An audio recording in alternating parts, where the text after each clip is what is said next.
Hello everyone. Hello. Welcome you all to Trisha's World. And Trisha's World. तुमच्या सगळ्यांचं आणखी एका नवीन ब्लॉग मध्ये अगदी मनापासून स्वागत आहे. तर आजचा ब्लॉग थोडासा खास आहे कारण की आज उद्या 2-3 दिवस छान ब्लॉग्स असणार आहेत कारण आमच्या गावची आहे यात्रा. तर यात्रेनिमित्त साफसफाई वगैरे सगळी तुम्ही बघितलेली आहे आधीच्या ब्लॉगमध्ये आणि आज आम्ही नैवेद्य बनवलेले सगळ्या देवांसाठी. तर मी आणि क्रिशा आता नैवेद्य ठेवायला जातोय. तर तुम्ही ब्लॉग हा शेवटपर्यंत नक्की बघा आणि आम्ही संध्याकाळी आज कदाचित कीर्तनाला पण जाणार आहे. सो तुम्हाला ते पण दाखवणार आहे की आम्ही कीर्तनाला जातोय. कधी जातोय माहिती नाही, म्हणजे लवकर चालू होतं आमचं. बाळ कसं झोपतंय किंवा खेळतंय त्याच्यावर आम्ही जाणार आहे कीर्तनाला. सो स्टे ट्यून आणि ब्लॉग शेवटपर्यंत नक्की बघा. कुठल्याही गावची यात्रा असणं हे सुद्धा कुठल्या सणापेक्षा किंवा एखाद्या उत्सवापेक्षा कमी गोष्ट नसते.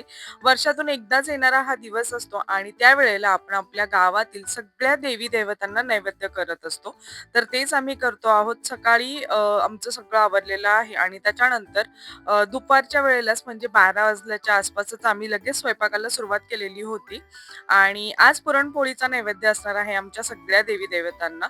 तर माघ पौर्णिमेला आमच्या गावची यात्रा असते आणि त्यावेळेला हे सगळं आम्ही करत असतो. जोपर्यंत हा ब्लॉग येईल तोपर्यंत कदाचित आमच्या गावची यात्रा पण झालेली असेल आणि माघ पौर्णिमा पण होऊन गेलेली असेल.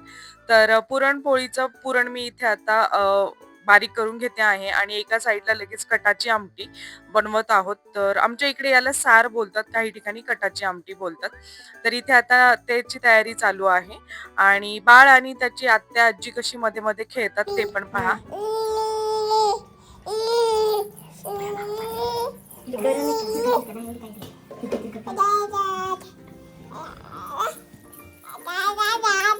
ग्रामदेवतेचा उत्सव म्हणजेच गावची यात्रा असते आणि गावच्या यात्रेच्या वेळेस गावामध्ये आनंदाचं, भक्तीचं आणि खूप छान असं वातावरण असतं. हा दिवस संपूच नये असं नेहमी वाटत असतं.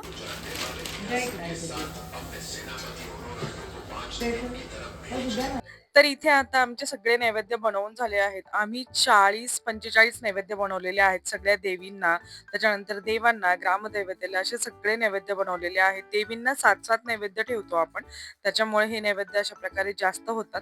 आणि आता इथे मी सगळे नैवेद्य भरून घेते आहे. गावामध्ये यात्रा असली की 7 दिवस सप्ताह असतो. 7 दिवस रोज संध्याकाळी गावामध्ये कीर्तन असतं, त्याच्यानंतर हरिपाठ, भजन, त्याचसोबत असे वेगवेगळे कार्यक्रम असतात आणि हे बोल या पिठाच्या वहीन तेवढ्याकडे आहे ना. हा बस का झालं ना. झालं आता कशात भरू जाऊ दे भर पटकन सगळे आता कुठं कुठे आपलं घरचं घे भाऊ, मी तुला सांगते त्याच्यात घराची तुळशी आहे. घरात आपलं पोळीचं ठेवायला तुळशीचं आहे त्याच्यात घरात मोठे.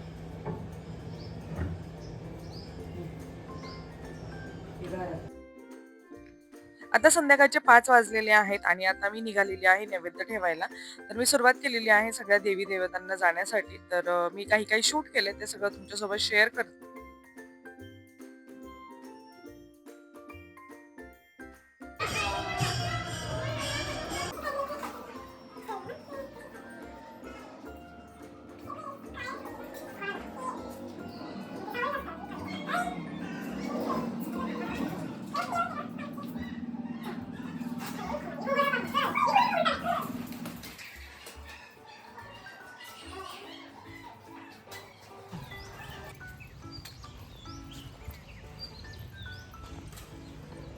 ठेव.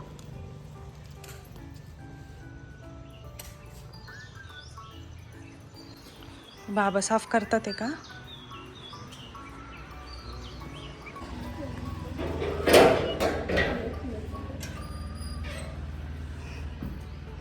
वरती ठेव. नाही इथं खाली ताट झाक.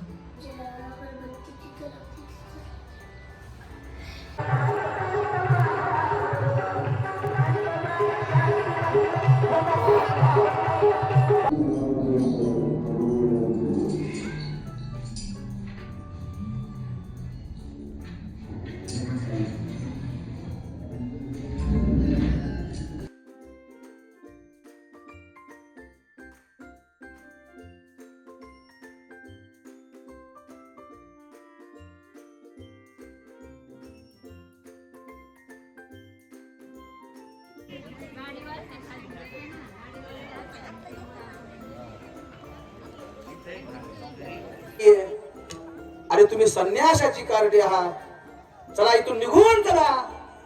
महाराज माझ्या ज्ञानोबरायांच्या ह्या चिमुकल्या लेकरासारखे माझे ज्ञानोबरा असतील बुवा. माझ्या ज्ञानोबरायांच्या कानामागे चपराक मारावी बुवा. सांगू तुम्हाला, अंगावरती माती टाकावी, चिखल टाकावा, झोळीत माती टाकावी, पण तरी सुद्धा माझे ज्ञानोबराय खऱ्या अर्थानं काय हृदय असेल बुवा. ते ज्ञानोबराय म्हणतात, आता सगळे आता साधने जगा घेतो. मेरे सीने में सीना है, क्या जानती है, मेरे सीने में सीना है, मेरे सीने में सीना है. हरे हरे हरे राम राम राम हरे. संध्याकाळच्या वेळेला आम्ही कीर्तनाला आलेलो आणि कीर्तन झाल्यानंतर आहे महाप्रसाद. तर रोज आमच्या गावामध्ये 7 दिवस कीर्तन झाल्यानंतर महाप्रसाद असतो. सो आता आम्ही मस्तपैकी महाप्रसाद घेणार आहे आणि होपसो तुम्हाला आज दिवसभराचा सगळा ब्लॉग आवडला असेल. देवांना आम्ही नैवेद्य केले आणि असेच अजून छान छान ब्लॉग पाहण्यासाठी तुम्ही आमच्या चॅनलला नक्की लाईक शेअर सबस्क्राईब करा. भेटूया आपण नेक्स्ट अजून एका छान ब्लॉग मध्ये. तोपर्यंत सगळ्यांनी काळजी घ्या. Bye bye. राम राम हरे हरे हरे कृष्ण